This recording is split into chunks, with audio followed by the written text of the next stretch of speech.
بسم اللہ الرحمن الرحیم۔ حضور صلی اللہ علیہ وآلہ وسلم کا حسنین کریمین علیہ السلام کے لیے خصوصی دم فرمانا۔ حضرت عبداللہ بن عباس رضی اللہ عنہما سے روایت ہے کہ حضور نبی اکرم صلی اللہ علیہ وآلہ وسلم حسن و حسین علیہ السلام کے لیے خصوصی طور پر کلمات تعوذ کے ساتھ دم فرماتے تھے اور ارشاد فرماتے کہ تمہارے جدہ امجد ابراہیم علیہ السلام بھی اپنے دونوں صاحبزادوں اسماعیل و اسحاق علیہ السلام کے لیے ان کلمات کے ساتھ تعوذ کرتے تھے۔ میں اللہ تعالیٰ کی کامل کلمات کے ذریعے ہر وسوسہ اندازی کرنے والے شیطان اور بلا سے اور ہر نظر بد سے پناہ مانگتا ہوں۔ اس حدیث کو امام بخاری نے اپنی صحیح، ابن ماجہ نے سنن میں لایا ہے، اور آگے آنے والے اور بھی حدیث کو حضور سیدی شیخ الاسلام نے مرج البحرین فی مناقب الحسنین علیہ السلام میں جمع کر دیا۔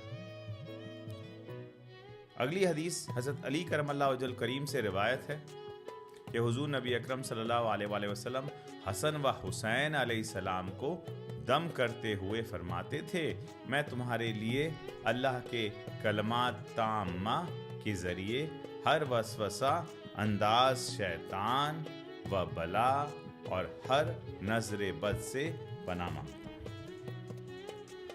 اور آپ صلی اللہ علیہ وآلہ وسلم نے امت کے لیے بھی فرمایا، تم اپنے بیٹوں کو انہی الفاظ کے ساتھ دم کیا کرو، کیونکہ ابراہیم علیہ السلام اپنے بیٹوں اسماعیل اور اسحاق علیہ السلام کو ان کلمات سے دم کیا کرتے تھے۔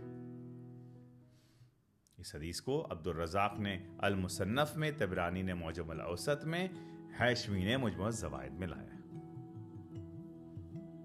اگلی حدیث حضرت عبداللہ بن عباس رضی اللہ عنہما سے روایت ہے کہ حضور نبی اکرم صلی اللہ علیہ وآلہ وسلم حسن و حسین علیہ السلام کو ان کلمات کے ساتھ دم کیا کرتے تھے، میں تمہیں اللہ کے کلمات تامہ کے ذریعے ہر وسوسہ انداز شیطان و بلا سے اور ہر نظر بد سے اللہ کی پناہ میں دیتا ہوں۔ پھر ارشاد فرماتے، تمہارے جدہ امجد ابراہیم علیہ السلام بھی انہی کلمات کے ساتھ اپنے بیٹوں اسماعیل و اسحاق علیہ السلام کو دم کیا کرتے تھے۔ اگلی حدیث بھی یہی ہے، ملتی جلتی۔ حضرت عبداللہ بن مسعود رضی اللہ عنہ بیان کرتے ہیں کہ ہم حضور نبی اکرم صلی اللہ علیہ وآلہ وسلم کی خدمت میں بیٹھے ہوئے تھے کہ حسن و حسین علیہ السلام جو کہ ابھی بچے تھے آپ صلی اللہ علیہ وسلم کے پاس سے گزرے۔ آپ صلی اللہ علیہ وآلہ وسلم نے فرمایا، میرے دونوں بیٹوں کو لاؤ، میں انہیں دم کر دوں، جس طرح ابراہیم علیہ السلام اپنے بیٹوں اسماعیل و اسحاق علیہ السلام کو دم کیا کرتے تھے۔ پھر آپ صلی اللہ علیہ وآلہ وسلم نے فرمایا، میں تمہیں اللہ تعالیٰ کے کلمات تامہ کے ذریعے ہر نظر بد سے اور وسوسہ انداز شیطان و بلا سے اللہ کی پناہ میں دیتا ہوں۔ اگین اس حدیث کو بھی لاتعداد طرق سے اسے بیان کیا گیا۔ آخری حدیث حضرت زید بن ارقم رضی اللہ عنہ سے مروی ہے کہ حضور نبی اکرم صلی اللہ علیہ وآلہ وسلم نے فرمایا، اے اللہ، میں ان دونوں حسن و حسین کو اور نیک مومنین کو تیری حفاظت خاص میں دیتا ہوں۔ اس حدیث کو طبرانی نے معجم الکبیر، حیشمی نے مجموع الزوائد، ہندی نے کنز الایمال میں جمع کر دیا۔ اب آئیے ان احادیث کے مضامین کی طرف چلتے ہیں۔ بہت سارے لوگوں کو تعویذ سے ایک بڑا مسئلہ درپیش ہو جاتا ہے اور صحیح روایت کو غلط طریقے سے زندگی میں سمجھ کر اپلائی کر دیتے ہیں۔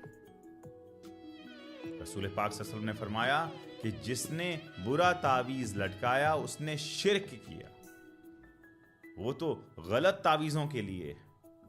اس روایت کو لے کے وہ جتنی صحیح تعویذوں کے بارے میں ہے اس میں بھی گڑ دیتے ہیں۔ اچھی تعویذ کی شرعی حیثیت کیا ہے؟ جو قرآن مجید کی آیتیں ہیں، جو تاجدار کائنات صلی اللہ علیہ وسلم کی دعائیں ہیں، اب سنت نبوی کیا ہے؟ کون سی 3 چیزوں سے رسول پاک صلی اللہ علیہ وسلم نے دم کیا؟ نمبر 1، پہلا فرمایا کہ اللہ تعالیٰ کے کامل کلمات کے ذریعے ہر وسوسہ بازی کرنے والے شیطان جو وسوسے ڈالتا ہے، کنفیوز کرتا ہے، وہ ایمبیگوٹی ڈالتا ہے، غفلت ڈالتا ہے، متذبذبیت ڈالتا ہے انسان کے اندر، اس سے پناہ مانگتا. اب خود قرآن مجید پڑھنے سے پہلے کہا کہ اذا قرأت القرآن فاستعوذ باللہ. قرآن مجید پڑھنے سے پہلے اللہ تعالیٰ کی پناہ میں آ جاؤ شیطان مردود سے. دوسری بات، رسول پاک صلی اللہ علیہ وسلم نے بلا اور آزمائش سے بھی پناہ مانگی. اور تیسری شے، پھر رسول پاک صلی اللہ علیہ وسلم نظر بد سے بھی پناہ مانگ رہے ہیں. یاد رکھیں حدیث پاک میں ہے کہ نظر بد جو ہے وہ اونٹ کو ہانڈی تک اور انسان کو وہ جو ہے قبر تک لے جاتی. تو حفاظت. اور ساتھ ہی رسول پاک صلی اللہ علیہ وسلم نے دلیل کے طور پر اپنے جد امجد سیدنا ابراہیم علیہ السلام کا حوالہ بھی دیا اور فرمایا کہ اپنے بیٹوں پر آپ بھی اسی طرح سے دم کیا کرو. اور پھر آپ نے یہ پناہ کی کلمات پوری امت کے صالح المومنین کے لیے مانگی. صالح المومنین سے مراد حسنین کریمین بھی ہیں اور رسول پاک صلی اللہ علیہ وسلم کی امت مبارکہ بھی ہے. ان کے لیے بھی تاجدار کائنات صلی اللہ علیہ وسلم نے حفاظت مانگی.